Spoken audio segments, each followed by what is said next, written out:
Hi, this is Remembering the Past, the show where we talk about people who died recently who've had a profound effect on our history, our society, or our culture. We're going to start out tonight with John Coleman, who died recently at the age of 83. We knew John Coleman well here in Chicago. He was our weather forecaster at WLS for over a decade. He was a funny, charming, and very smart guy. He wasn't the greatest forecaster. He often got it wrong. Although the legend is he got his job here at WLS with Fahey Flynn on Happy Talk News after he diagnosed the blizzard of 1967, 23 inches we got, when no other forecaster saw it coming. He was a native Texan. He got his journalism degree from U of I in Champaign, worked in Milwaukee, then he came to Chicago. He ultimately went on to Good Morning America, and the other thing he's famous for is he founded the Weather Channel. He finished his career at KUSI in San Diego, and here's a report from KUSI. John Coleman. We start with some sad news. Yeah, longtime KUSI weatherman John Coleman has passed away. Our very own Dave Scott has created a retrospective on his life. When Coleman retired several years ago, we want to take a look back at his incredible career. You want to know what's the weather for the weekend gonna be? Will it be hot? His voice and vocabulary are unmistakable. And breeze was something or another. His moves and meteorology are music. There is simply no one like John Coleman. And here it comes, my KUSI forecast for Sleep Late Saturday. Born in Alpine, Texas in 1934, John Coleman was still a student at the University of Illinois when he was hired by WCIA in Champaign to host a local bandstand show called At the Hop and to forecast the evening weather. This is John's very first weathercast. Hi, everybody. Wasn't it a pleasant day today? Mighty good day to go kite flying. A television pioneer, Coleman worked his way up to WLS in Chicago, where he was part of the very first news team to give the world Happy Talk.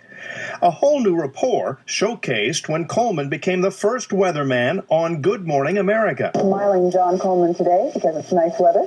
I feel feisty. Oh. We couldn't have too much beautiful weather left me. During his 7 years at ABC, John came up with an amazing idea, which he presented to the top brass, to create a 24-hour channel devoted entirely to weather. Now I'm pleased to present the man who conceived the Weather Channel and has become its president, John Coleman in Atlanta.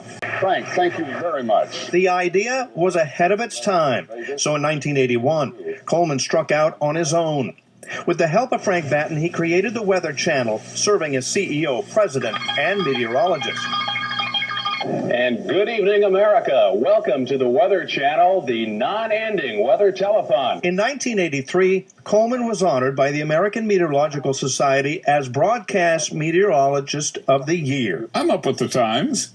You can watch me right here with my phone app. We're up over North County. It formed a pretty good line now, extending from just north of Oceanside. A title he carried west to San Diego, where in 1994 he joined KUSI, when he started a run as the first weatherman on its newly created morning show. And who can ever forget his hour-long special on global warming? Here is the truth as I know it to be. Our carbon footprints are not creating any significant global warming. After 20 years at KUSI, John Coleman has brought his own brand of warming to us here in San Diego. Then, the sunshine. Oh, yes, sunshine. And while the sun may be setting on a remarkable career, the glow of this incredible man of television will continue, for no one shines quite as bright as our friend John Coleman. Well, I do have one more thing. It's a wonderful day in between Thursday and Saturday. Oh, boss, you have lost control. And I am giddy. It's Friday.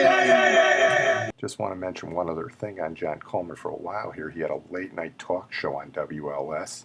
And here he interviews one of Sid's Roosevelt buddies. The one-time WLS wonder king with the stupid Prince Valiant haircut, Bob Surratt. In the big city of Chicago, there are at least 72 radio stations. That's quite a heap. About About 37 of them are the old-fashioned AMers, and 35 of them are those super hi-fi FMers. And all of us can't listen to all of those stations. Heaven knows most people pick one favorite radio station and kind of listen to that one for a year or two or a lifetime. Others turn the dial and keep looking for something they never find. We in the TV business, of course, are interested in radio because I remember back in the late 40s, early 50s, when it was said that TV would replace radio. Seems like we haven't if we still have 72 stations going strong in the big city. We're pleased tonight to introduce you to some radio personalities, perhaps people whom you listen to, and you'll be amazed that the voice doesn't go with the face. That's usually the first reaction to seeing someone from radio on TV. My guest tonight, beginning with Bob Surratt of WLS Music Radio 78, which, yes? Close enough. 89. Oh, yeah, that's right, 89, Bob. That was John Coleman, often wrong, but always entertaining. I'm going to move on now to Bradford Dillman, who died recently at the age of 87. Bradford Dillman was a good actor. He should have had a better career than he did, but it didn't seem to matter that much to him. He got married to supermodel and actress Susie Parker, one of the most beautiful women in the world, and they were married for 40 years and had 6 children, so he came out okay. He only did 2 movies of note. One was The Way We Were, where he had a small part, but he really made his name. He did a great job in Compulsion. That's the 1959 fictional dramatization of the 1924 Leopold and Lobe killing, where 2 University of Chicago students tried to commit the perfect crime and killed a 14-year-old boy, but were caught quickly because of their ineptness. It's a wonderful movie. Besides Bradford Dillman, it has Dean Stockwell. Hey, there's no better actor than Dean Stockwell. It's got E.G. Marshall and it's got Orson Welles as the Clarence Darrow figure who defends the boys and actually manages to get them to avoid the death penalty. Bradford Dillman plays Artie Strauss, who's the Richard Loeb character in real life. And here's the movie trailer.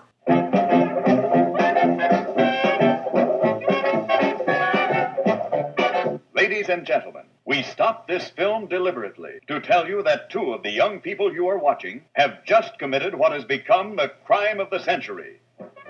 Do you know the strange relationship that existed between them?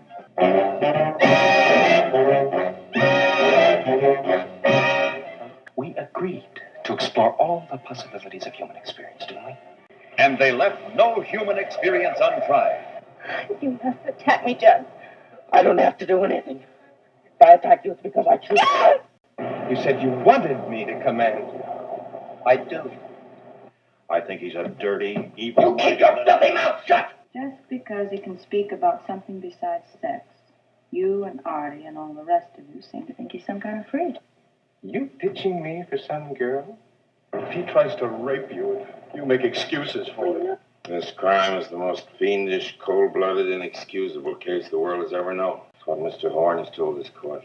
The perpetrators of this crime shall be convicted and hanged.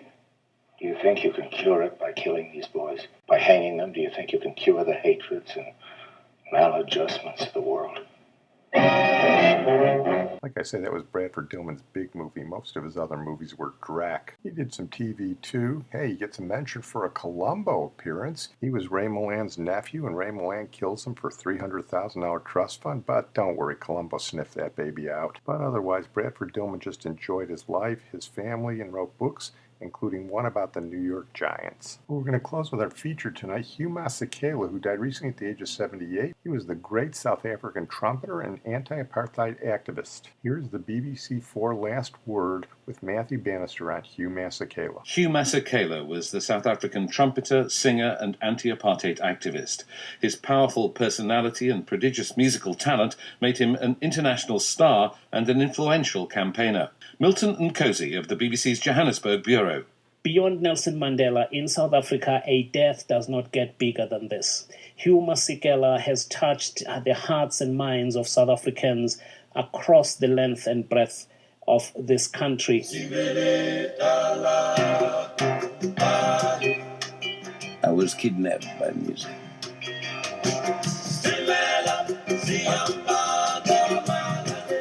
The music was my main focus.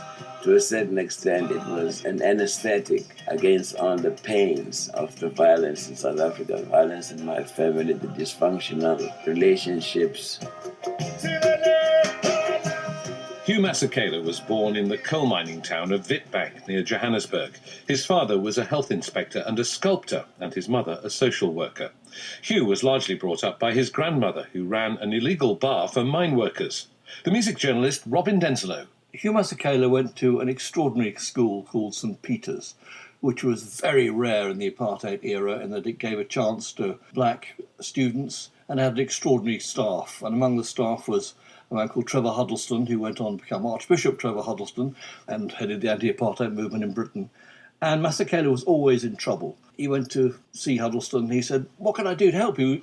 And Masekela said, "If you get me a trumpet, I promise I'll stop being a bad boy." Music. The kind you can't write, the kind you just gotta feel. I chose music when I saw a movie called Young Man with a Horn, and in the movie, Kirk Douglas stood in front of the band, always played the solos, didn't take any rubbish from anybody, wore the snazziest kind of clothes, and always got the girl. And I thought there was a brighter future in this than education. He got obsessed with the trumpet. Although it was a lot of money at the time, Huddleston managed to go and buy him a trumpet.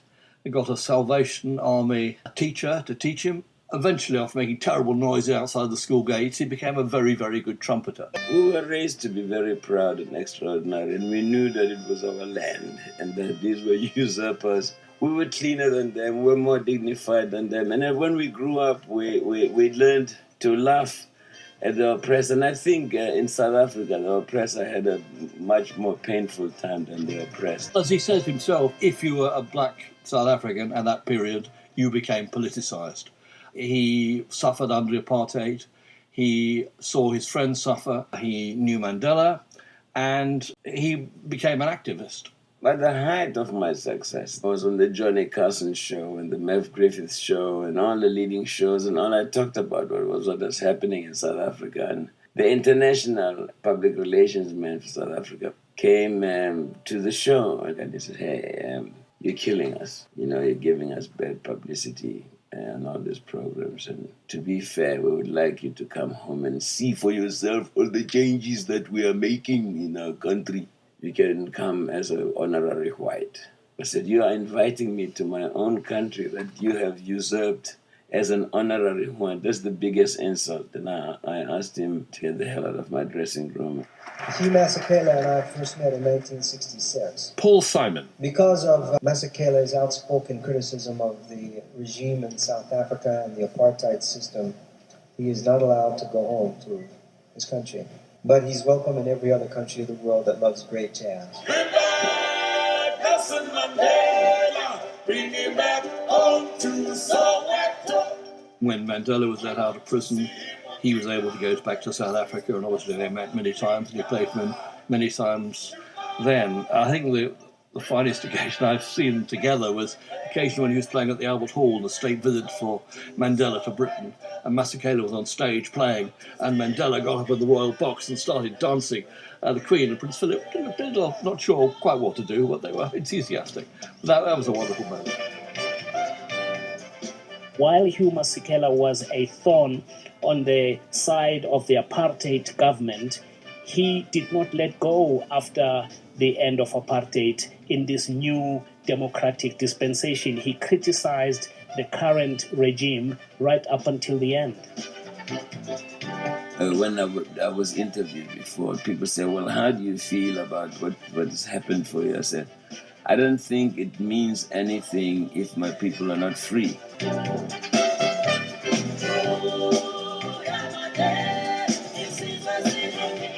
The music of Hugh Masekela. Well, I'm going to close on that note. I want to thank my producer and IT genius, Sid Tepps. Hugh Masekela first came to attention in America when he played at Monterey in 1967 at the Monterey Pop Festival, and that was mentioned by Eric Burton in his famous song about Monterey. And we're going to close tonight with Hugh Masekela's huge international hit in 1968, Grazing in the Grass. Hugh Masekela's music was black as night. No, I would not lie. Down in Monterey,